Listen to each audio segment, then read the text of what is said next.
Hi, I'm Stacey Henshaw, one of the directors at Shaw Studios. We're a London-based interior design practice with our focus predominantly on workplace. Question 1 from Rainbow. How have you found working from home whilst performing a job that requires lots of collaboration and communication with clients in order to create their ideal workspace? I think Shaw Studios has adapted pretty well to the current situation. We talk a lot about the need for a more flexible approach to working with our clients. So it hasn't been a great leap for us to do everything remotely. There's great technologies out there that enable so much to be done online. Of course, if this had happened 10, 20 years ago, it would be a very different scenario. There are challenges, of course, mostly around the physical need for samples and how we ensure our clients fully understand our designs, our proposals.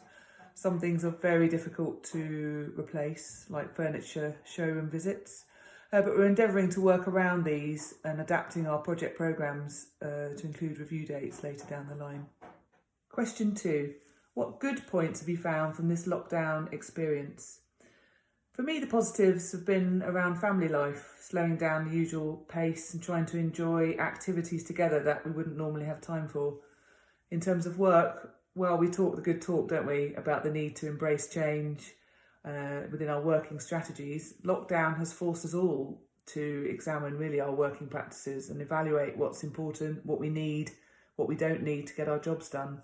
And I think making sure these are recognised and maintained when this is all over will be critical. Of course, this all comes from a great place of privilege in that we're working, we are safe and well at home, and we're not having to battle, as so many are, to keep others safe. Question 3. What challenges have you found from you and your team working at home? I think the fundamental challenge that so many people have is juggling work with family life.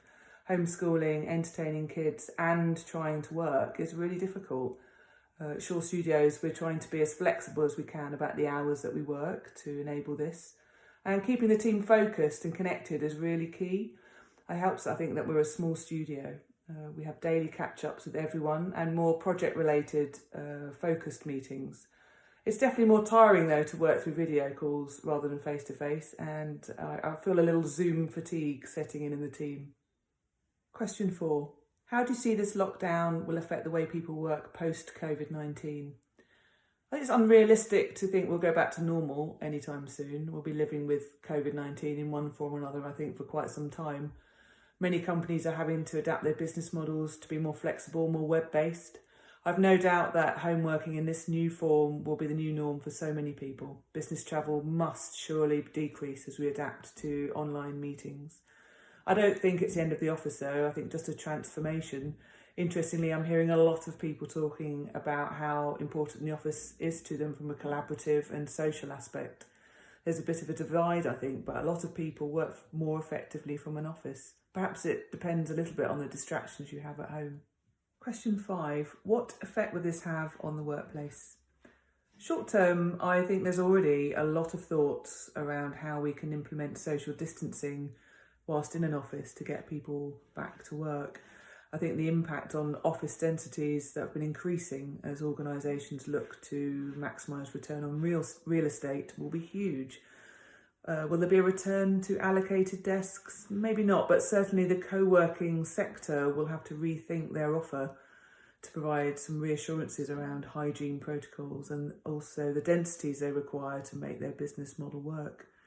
Long term, the experience element of the workplace will come into play. We've been heading towards this kind of office for some time now, but the office is a place you choose to use rather than have to come to every day, I think will become the new norm.